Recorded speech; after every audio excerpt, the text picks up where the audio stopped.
अगर आपको आपका नोटिस पीरियड नेगोशिएट करना है तो ये वीडियो देखिए। अगर आप नोटिस पीरियड पे हो और आपका नोटिस पीरियड 2 से या 3 महीने का है या 1 महीने का है, लेकिन जो फर्दर कंपनी है आपको बोल रही है कि आपको 45 डेज़ में जॉइन होना पड़ेगा, फिर 2 मंथ्स में जॉइन होना पड़ेगा, जबकि आपका नोटिस पीरियड 3 मंथ्स है।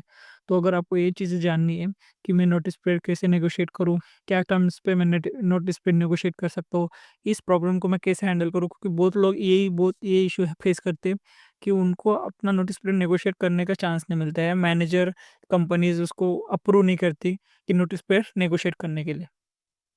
तो पहले तो अगर लीगल तरीके से जाना हो, एक सॉफ्टली तरीके से जाना हो, तो पहले तो आपका एग्रीमेंट पढ़ लो। जो भी कंपनी के नॉर्म्स है उसमें पढ़ लो कि आपको नेगोशिएट करने के लिए परमिशन है क्या? कि आपका जो भी नोटिस पीरियड है नेगोशिएबल है या नहीं है। जो भी आप पे आउट कर सकते हो, बाय आउट कर सकते हो, नोटिस पीरियड वो चेक कर लीजिए। अगर उसमें नॉर्म्स है कि आप बाय आउट कर सकते हो, तो आपको पहले अपने मैनेजर से बात करनी पड़ेगी कि मुझे 3 मंथ्स का नोटिस पीरियड है, बट मुझे 45 डेज़ में जाना है। मैं जो भी अमाउंट है पे करने को रेडी हूँ। 45 डेज़ की अमाउंट पे करने को रेडी। अगर मैनेजर एग्री होते हैं, तो आपका नोटिस पीरियड वहाँ पे मतलब आपको 45 डेज़ का पे करके निकलना पड़ेगा। पर वो पे आप कंपनी से भी ले सकते हो, जो फर्दर कंपनी उससे भी आप नेगोशिएशन में बोल सकते हो कि मैं 45 डेज़ में जॉइन करने को रेडी हूँ या 30 डेज़ में जॉइन करने को रेडी हूँ। बट आपको जो भी अमाउंट जो बेयर करनी होगी, जो भी नोटिस पीरियड कॉस्ट, वो आपको बेयर करनी होगी। तो बहुत सारी कंपनी एग्री हो जाती है इस पे। बहुत सारी कंपनी आपको जो भी अमाउंट है नोटिस पीरियड का, वो दे देती है। एक कोई भी अमाउंट हो, 45 डेज़ का जो भी आपका पे बैलेंस होता है, वो आपको बाद में सैलरी में या फिर जो भी बोनस है या नो जॉइनिंग बोनस करके दे देती है। उसके बाद अगर आपका मैनेजर एग्री नहीं हो रहा कि आपको मैं नहीं जाने दूँगा 2 महीने या 3 महीने, पहले बात तो प्रोजेक्ट का हैंडओवर होता है, आपका बैकअप आता है, तो try to help them to get a backup. कभी-कभी आपका बैकअप ही नहीं मिलता, तो नहीं तो एक काम करिए, आपका प्रोसेस आपके हाथ में मत रखिए, थोड़ा सिखा के जाइए किसी को। एटलीस्ट सम प थोड़ा पार्ट किसी ना किसी को आना चाहिए, तो अगर आपको जाना होगा तो एटलीस्ट उस पे हम बोल सकते हैं कि तू मेरा काम ट्रांसफ़र कर ले, या फिर मैनेजर को बोल सकते हैं कि उसको आता है मेरा काम, उससे थोड़ा पोलाइटली बात करके या समझा के अच्छे से मीटिंग-वीटिंग करके वो थोड़ा सॉर्ट हो जाता है। इससे भी बहुत केसेस सॉर्ट होते हैं। मोस्टली तो लीगल अगर आपका मैनेजर नहीं मान रहे हैं और कुछ भी नहीं हो रहा है, तो पहली बात तो टर्म्स देख लीजिए। टर्म्स में अगर लिखा है ना बाय आउट है, तो आप एक बार सच में बात कर लीजिए। मैं 2 सिनेरियो है, पहला है खुद की कंपनी को मनाओ, दूसरा है दूसरे कंपनी को मनाओ। तो मैं बताऊँगा पहले कंपनी को कैसे मनाते हैं, नहीं हुआ तो सेकंड कंपनी में कैसे मनाते हैं। तो फर्स्ट तो जो भी कंपनीज़ है उसको एश्योर कर दो कि मैं बाय आउट कर लूँगा, आप ऑफर लेटर रिलीज़ कर लो। ट्राई करो कि अगर वो बोल रहे हैं कि 3 महीने का नोटिस पीरियड, तो ट्राई करो 2 महीने का नोटिस पीरियड, जो भी जॉइनिंग डेट है आप ले लो। ठीक है? क्योंकि अगर आपको वो 45 डेज़ दे रहे हैं, तो वो आप बोलो 50 या 55 कर दो, उतने पे कंपनी एग्री हो रही है। तो एक बार वो ऑफर लेटर आने के बाद तो आपके पास एक ऑफर लेटर हो जाता है कि आपको जॉब सिक्योरिटी है। पहली बात तो अपनी खुद के कंपनी में ट्राई कीजिए, जो भी कर सकते हैं। जैसे कि मैनेजर से बात करो, फिर मैनेजर के बाद ही एचआर से बात करो। कभी भी पहले एचआर से बात मत करो, क्योंकि अगर मैनेजर अप्रूव ही नहीं करेगा, तो एचआर आपका नोटिस पीरियड कम नहीं कर सकती है। ये सब कुछ आपके कंपनी के इस पे डिपेंड है या मैनेजर के ऊपर डिपेंड है कि आपको उसको रिलीज़ करना है या नहीं करना है। सपोज़ मैनेजर ने डिसाइड किया कि आपको रिलीज़ ही नहीं करना है, तो आप कैसे उसको छोड़ेंगे? या मतलब कैसे आप कंपनी छोड़ पाओगे?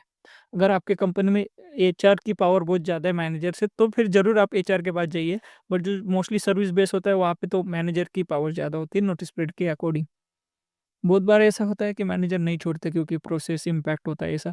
बट आप ट्राई कीजिए जो भी ट्रेनी है उसको जल्दी से जल्दी ट्रेन करने का, और हर कुछ डॉक्यूमेंट करिए। जो भी ट्रेनिंग देंगे मेल पे ही रिकॉर्डिंग सेशंस और मेल पे ही उसका फीडबैक दीजिए। जितना आप मेल पे उसको देंगे या जितना आपके पास डॉक्यूमेंटेशन होगा और जितना आप ट्रेनिंग प्लान जल्दी से जल्दी कंप्लीट करेंगे, उतना जल्दी आपको रिलीज़ मिलेगा। सपोज़ आपका ट्रेनिंग 3 महीने का है, तो आप उसको 40 डेज़ में ही कंप्लीट कर दीजिए। ट्रेनिंग दे के आए, उसके बाद जो भी मेल्स पे सब कुछ, और जब वैसा होता है वो जो आगे वाला बंदा है उसने एक्नॉलेजमेंट लेना हर बार कि आपने ये ट्रेनिंग लिया है और आपको ये आता है। तो ऐसा आप अगर 40 डेज़ में कंप्लीट करते हैं, तो उसके बाद आप ना एचआर से ही बात कर सकते हैं, मैनेजर से ही बात कर सकते हैं कि मैंने ऑलरेडी मेरा ट्रेनिंग दे चुका हूँ। मेरा कोई है ही नहीं कि मेरे पास कोई डिपेंडेंसी नहीं है। तो उस केस में बहुत सारे कंपनीज़ छोड़ देते हैं। है कि आप ठीक है, आपका आगे प ट्रेनिंग हो चुका है, आप जा सकते हो। इस ऐसा हर मतलब मोस्टली कोई-कोई मैनेजर इस पे एग्री हो जाता है। ये एक पॉइंट है जब आप कुछ कर सकते हो नोटिस पीरियड नेगोशिएशन कर सकते हो। सेकंड पॉइंट है बाय आउट करने का, जो भी अमाउंट है आप कंपनी को पे कीजिए और निकल जाइए।